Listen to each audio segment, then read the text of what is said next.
En el nombre del Padre, del Hijo y del Espíritu Santo. Señor mío y Dios mío, creo firmemente que estás aquí, que me ves y que me oyes. Te adoro con profunda reverencia, te pido perdón de mis pecados y gracia para hacer con fruto este rato de oración. Madre mía Inmaculada, San José, mi Padre y Señor, Ángel de mi guarda, intercede por mí. La liturgia de la Cuaresma tiene una riqueza teológica y espiritual extraordinaria. Vamos a intentar aprovecharnos de toda esa riqueza que nos ofrece para profundizar también en nuestra vocación cristiana. En estas meditaciones de los viernes vamos a seguir las grandes etapas de la salvación, de la historia de la salvación, de manera especial las grandes alianzas de Dios con el pueblo de Israel, que son como el trasfondo de toda la Pascua del Señor y que nos puede iluminar sobre nuestra propia vida cristiana, porque los cristianos somos los que hemos recibido la Pascua en nuestro bautismo y después también, de una manera especial, el matrimonio como el sacramento de la alianza. Dios quiere llevar a los hombres a una comunión de vida con Él.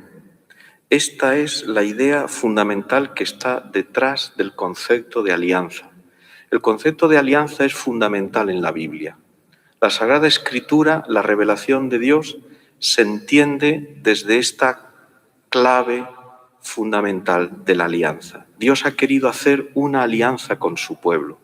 Es más, para poder hacer una alianza, Dios ha creado al hombre y ha creado el universo para poder hacer partícipe de su vida y de su amor a ese hombre que ha creado, a esa humanidad y a ese mundo que ha salido de las manos amorosas de Dios. Por eso, para poder entender todo lo que significa la historia de la salvación, el concepto de alianza es el que nos introduce de una manera más inmediata y al mismo tiempo el que ilumina mejor lo que es nuestra propia vida cristiana.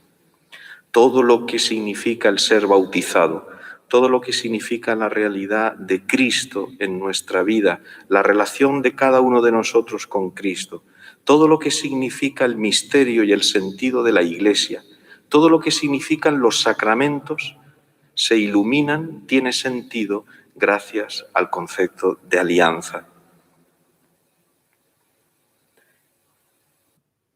Es Dios el que tiene la iniciativa. Él es el autor de la alianza. Porque no se trata de un pacto, de una alianza entre iguales. Dios se inclina a la realidad del hombre y quiere elevar al hombre a la altura de Dios para que entonces sea capaz de establecer una alianza con Él. Hay una entrega y un compromiso por parte de Dios. Es decir, Dios se compromete con el hombre y con su pueblo. Se obliga. Aquí veis a la imagen del Cristo con las manos atadas. Dios, con todo lo grande y lo poderoso que es, ha decidido atarse a una alianza. Por eso, cuando cada vez en una cultura individualista, en una cultura que no entiende lo que es el compromiso, se ve inmediatamente el matrimonio como una atadura que quita la libertad, cuando en realidad es una atadura que da la verdadera libertad.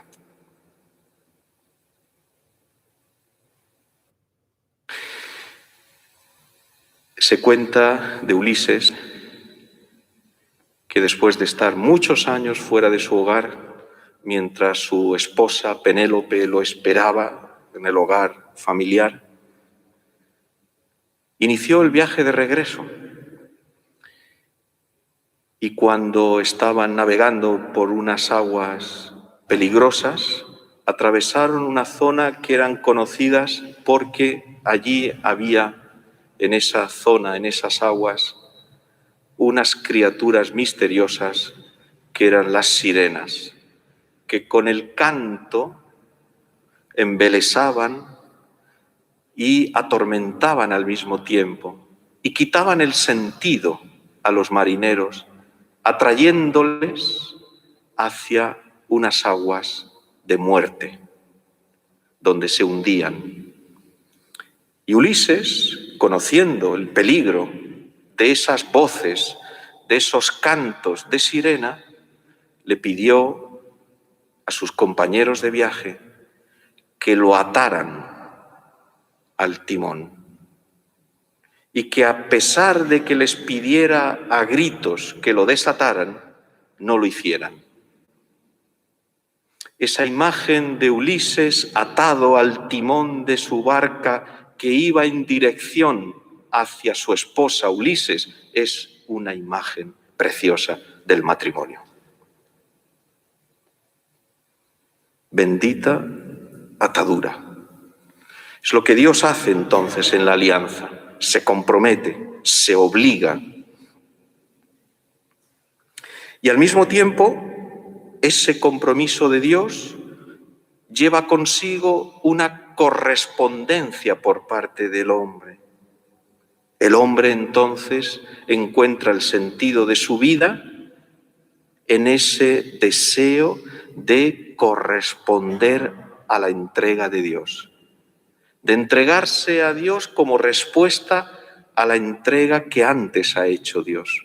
Por lo tanto, la vida cristiana ya no consiste únicamente o principalmente en ese esfuerzo por cumplir una serie de mandamientos que forman parte de la alianza, efectivamente.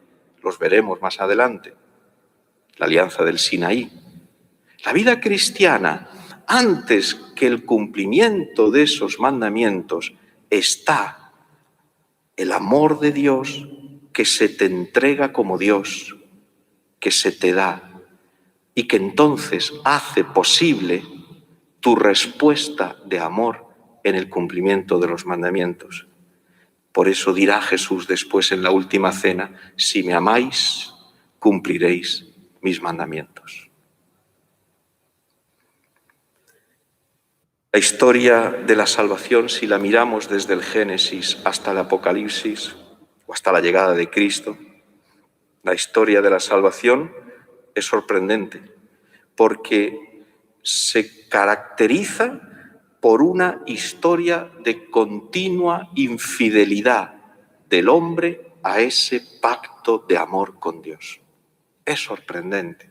Toda la historia de la salvación está llena de esas continuas infidelidades del hombre a ese pacto de amor con Dios.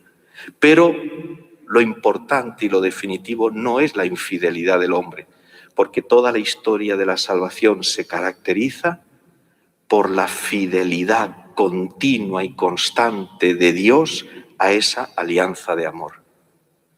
Y eso es lo que fundamenta la esperanza de nuestra vida, que a pesar de los pesares, a pesar de nuestras miserias, de nuestras limitaciones, de nuestras infidelidades, Dios siempre es fiel. Por eso, al creyente se le llama fiel, pero no porque tiene en sí mismo la fuerza de la fidelidad, sino porque al creer, el creyente se une a Dios y Dios es el único fiel.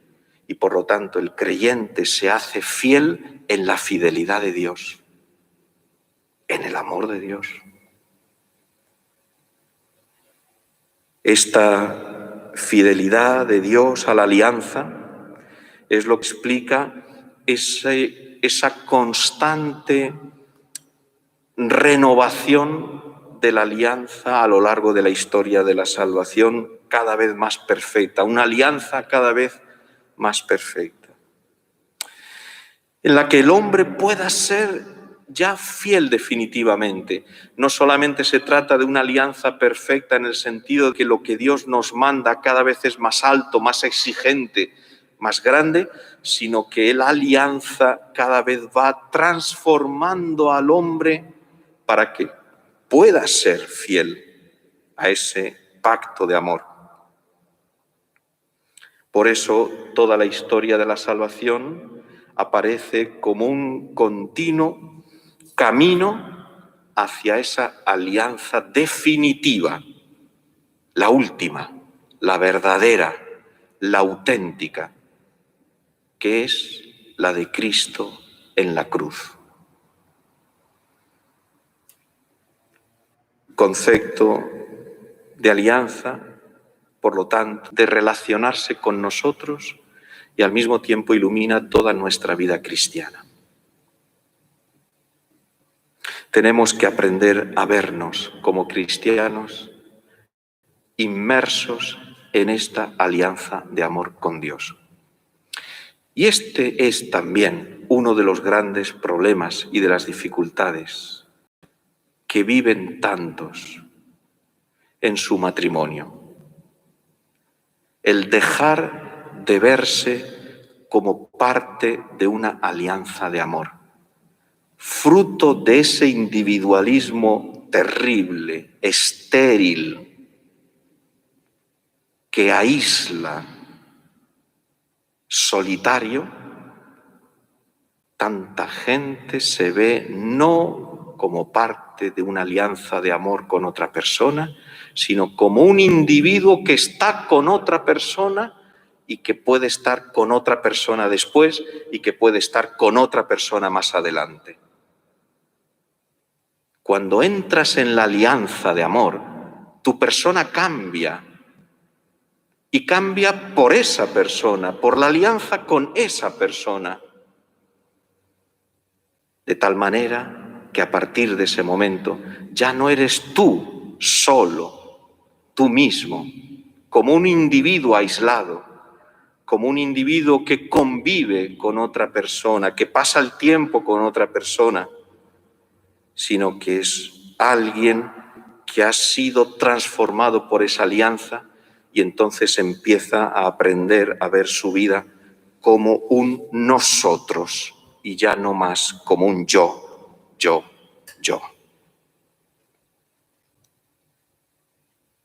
Qué cantidad de frustraciones y de fracasos por no verse bendecidos por una alianza de amor.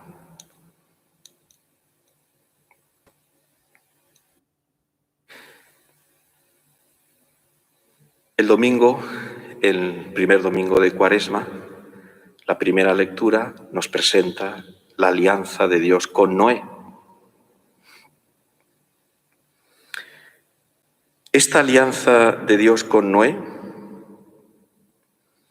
dice así, está en el capítulo 9 del Génesis.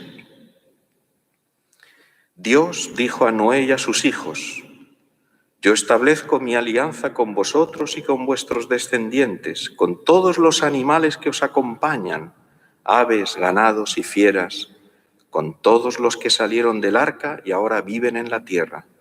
Establezco pues mi alianza con vosotros. El diluvio no volverá a destruir criatura alguna, ni habrá otro diluvio que devaste la tierra. Añade más cosas, pero vamos a entrar en alguno de los detalles extraordinarios de esta narración del diluvio y de la alianza de Dios con Noé. Lo primero de todo, ¿por qué mandó Dios el diluvio?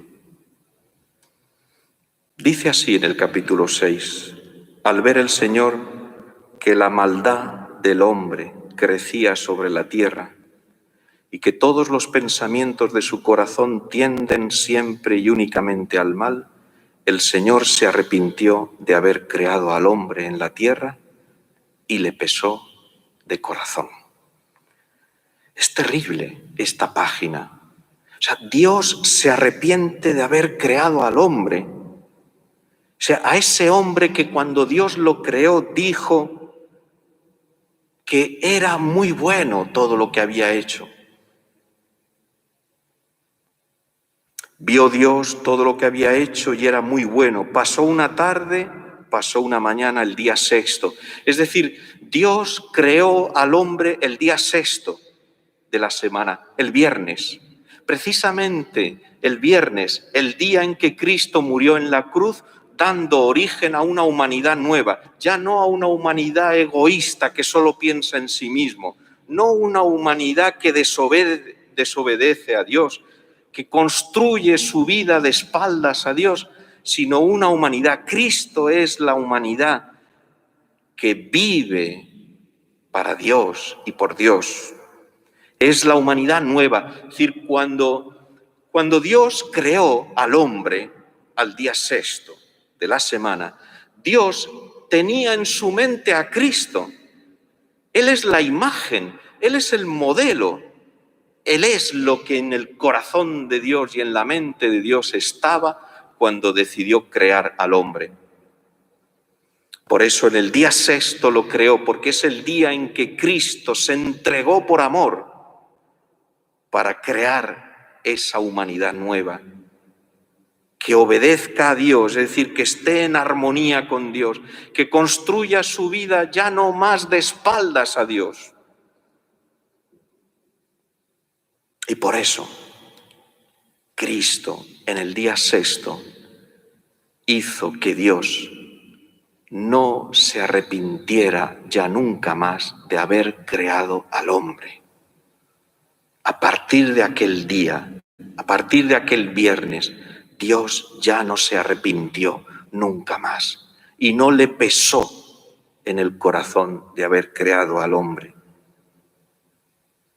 De una manera así humana, como suele hacer la Sagrada Escritura en el Antiguo Testamento, nos presenta esa exigencia de la santidad de Dios que no soporta el pecado. Dios no soporta el pecado. Y cuando ve que la humanidad está llena de pecado, entonces Dios se revela. Y es que se entiende. Es que cuando se mira todo el mal que hay, es que cuando se mira todo el mal que el hombre es capaz de hacer contra otro hombre, es que es para rebelarse, es que se comprende el dolor de Dios, el arrepentimiento de Dios, que había creado una criatura fruto de su amor, tan grande, tan hermosa, y con tanto amor que a esa criatura le dio el gran don de la libertad, que es lo más grande que se tiene. Pero la libertad para amar, no la libertad para herir, para odiar, para matar, para la injusticia, para el robo, para el crimen, para la corrupción. No, Dios creó al hombre libre para amar. Y por eso, ¿cómo es posible que el hombre se haya convertido en un demonio? En un demonio. Porque hay mucho mal en la tierra, porque hay mucha injusticia. Y también nosotros, en nuestra propia vida, notamos el mordisco de la maldad y el veneno de tantas cosas que nos alejan del Señor y que hacen que nuestra vida no sea ese paraíso que Dios quiere para nosotros. La envidia, la soberbia, y el orgullo, y el rencor, y la avaricia, la tristeza de una vida pensada y vivida solo para sí mismo. Y Dios se arrepintió y entonces decidió purificar esa creación que había salido bella y hermosa de sus manos, porque el pecado del hombre no solamente se queda en el hombre. Claro, nosotros estamos acostumbrados, porque al tener esta mentalidad tan egoísta y tan centrada en nosotros mismos, pues al final pensamos que muchos de los pecados que podemos tener no tienen consecuencias, cuando en realidad la Biblia nos está pensando, precisamente porque nuestra vida está inmersa en una alianza. Cuando tú cometes un pecado, estás destruyendo el orden de la creación. La hermosura de la creación que Dios ha hecho se destruye, se desfigura, pierde su belleza por culpa del pecado del hombre. Porque Dios ha puesto al hombre en lo de la creación, en la cumbre, de tal manera que todas las criaturas, todo lo que es la creación, tiene una vocación a dar gloria a Dios. Y lo vemos cuando vemos un paisaje maravilloso e extraordinario, cuando vemos una obra de la creación, damos gloria a Dios. Ese es el sentido de la creación. Y en cambio, el pecado del hombre, el hombre que tenía que ser la primera criatura, el que más gloria dé a Dios y el que ayude a que el resto de la creación dé gloria a Dios, por ejemplo, con un trabajo. El trabajo es lo que Dios le dio al hombre en la creación. Es fundamental. El trabajo no es el hacer cosas. El trabajo es hacer que la creación entera dé gloria a Dios. Entonces, si es un trabajo indigno, si es un trabajo injusto, si es un trabajo corrupto, si es un trabajo que además directamente está ofendiendo a la creación, si es un trabajo mal hecho, hasta esos detalles, no da gloria a Dios. Una chapuza de trabajo, una cosa mal hecha. Por eso Dios le agradaba a Abel, porque Abel le ofrecía lo mejor de sus ganados, mientras que Caín le ofrecía lo peor.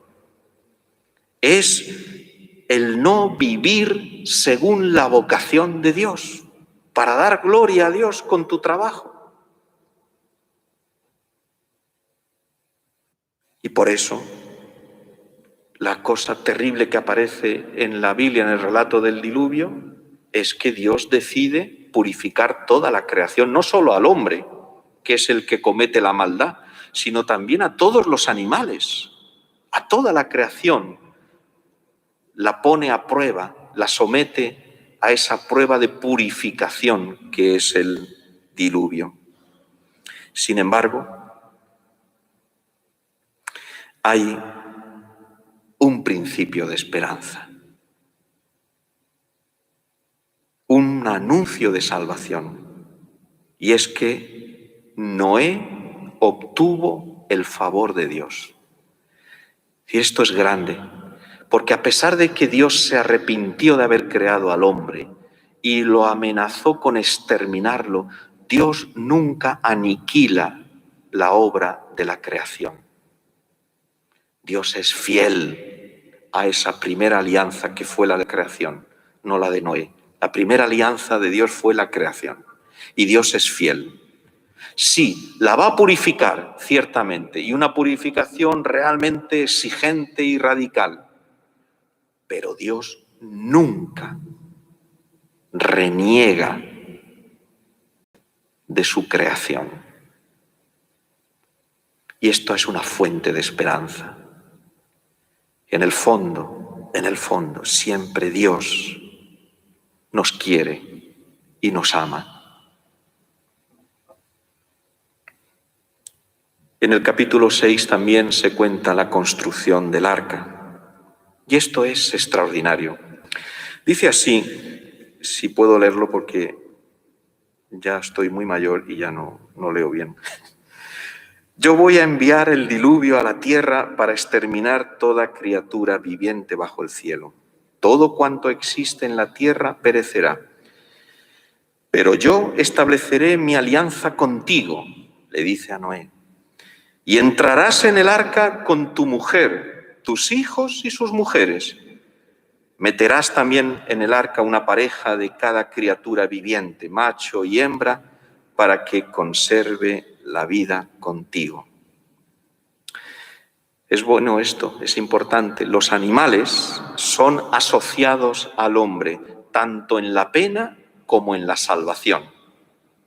Y Dios decide también salvar a los animales, diciéndole a Noé que respete, que salve una pareja de cada una de las especies. Así ya de alguna manera se vislumbra lo que el apóstol San Pablo dirá en la carta a los romanos. La creación fue sometida a la frustración no por su voluntad, sino por aquel que la sometió, Adán y Eva, con la esperanza de que la creación misma sería liberada de la esclavitud de la corrupción para entrar en la gloriosa libertad de los hijos de Dios. Pero ¿cuál es el principio de la nueva creación y de la salvación de la tierra y de la humanidad? Noé con su mujer y sus hijos. El arca de Noé es imagen de la familia. La familia es la realidad originaria de la nueva humanidad y también es una realidad salvífica. El matrimonio y la familia son una realidad salvífica, salvadora, y por eso es un sacramento. Ya se vislumbra de alguna manera lo que después se verá, y lo veremos más adelante, en aquella noche de la Pascua en Egipto, cuando el ángel exterminador pasó dañando a todos los primogénitos de Egipto,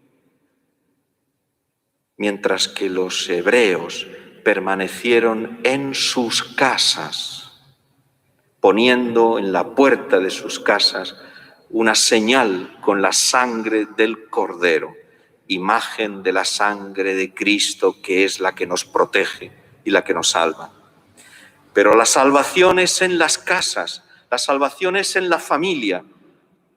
El matrimonio y la familia es un misterio de salvación, es un arca que de una manera especial en estos tiempos, en estos momentos en los que vivimos, no tanto me refiero ahora al bicho este que tenemos, que también, sino fundamentalmente a esta terrible realidad de una cultura que está abandonando al hombre, de una cultura que está abandonando al hombre porque está intentando rehacer la creación de Dios, cambiar la creación de Dios, para crear otra cosa completamente distinta, que será siempre una realidad artificial y por lo tanto va en contra del hombre. Porque la creación de Dios creó al hombre y a la mujer. Esta es la creación de Dios, al hombre y a la mujer. Y se unirá el hombre a su mujer y serán los dos una sola carne. Esta es la creación de Dios. Y esta creación de Dios es salvadora, porque es fuente de humanidad. El matrimonio, la familia, es fuente de humanidad y de humanización. Y cuanto menos familia hay y cuanto menos matrimonio hay, menos humanización hay en la sociedad. Una sociedad más asalvajada, una sociedad en la que hay menos aire para respirar, en la que hay más ideología, en la que hay cada vez más ambientes contrarios a la verdadera humanidad. Siempre será la familia un arca de salvación, siempre. Es el arca que Dios ya previó desde el primer momento de la creación como el arca de salvación para la humanidad. Y por eso hay tanto combate en contra del matrimonio. Por eso se le combate tanto. Por eso Satanás quiere acabar con él, porque es el arca que Dios ha pensado para salvar la humanidad, para crear una humanidad nueva.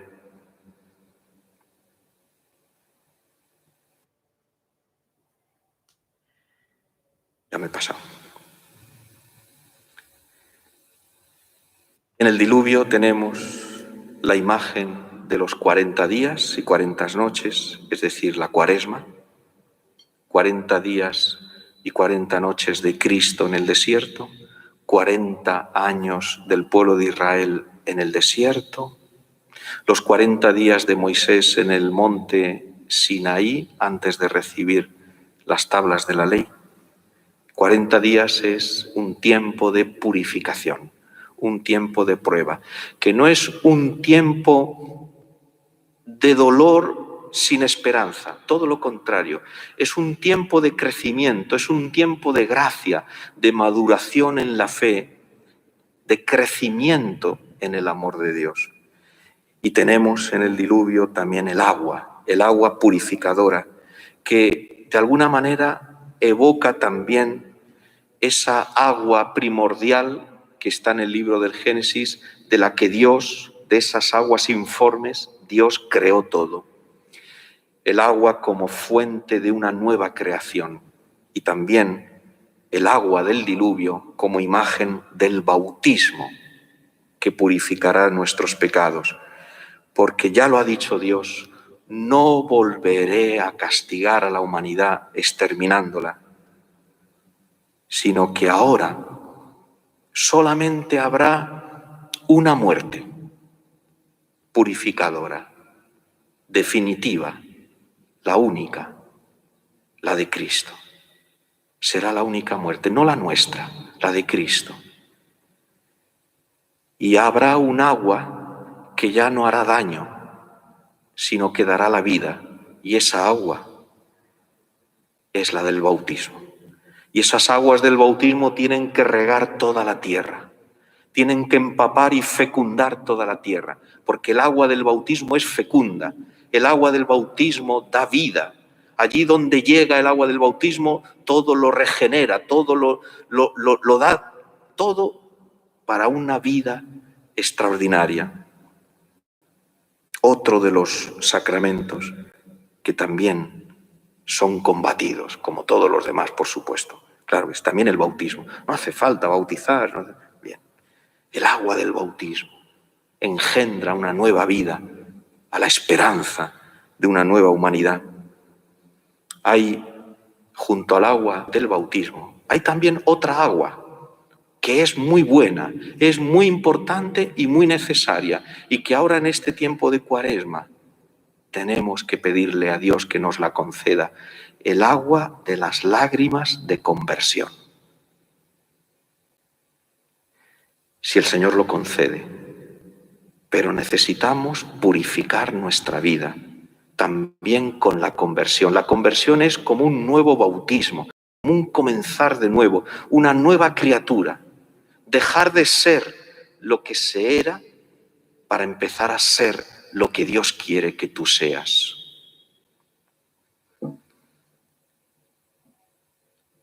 Yo establezco mi alianza con vosotros y con vuestros descendientes. El diluvio no volverá a destruir criatura alguna, ni habrá otro diluvio que devaste la tierra, dice Dios. Por eso al comienzo de esta Cuaresma, tantas cosas que me parece que han salido aquí, pero creo que hay una por encima de todo. Creo que es importante. Junto a muchas otras cosas que el Señor nos pueda sugerir en nuestra oración personal al comienzo de la Cuaresma, creo que es importante también ese esfuerzo para vivir con toda la entrega del corazón, con todo el amor en el matrimonio y en la familia. Hacer que nuestras casas sean verdaderamente hogares llenos de luz, llenos de amor y llenos de paz. Pedir perdón al Señor por tantas ocasiones, palabras, gestos, olvidos, descuidos, desatenciones que hemos tenido en nuestras casas, con los más cercanos, con los que viven con nosotros, con los que nos quieren bien. Por tantas ocasiones en las que podíamos haber amado más, haber perdonado más, habernos entregado más, para empezar a iluminar este mundo con la hermosura y la belleza del matrimonio. Gloria al Padre, y al Hijo, y al Espíritu Santo, como era en el principio, ahora y siempre, por los siglos de los siglos. Amén. Y nos vamos porque si no viene el toque de queda.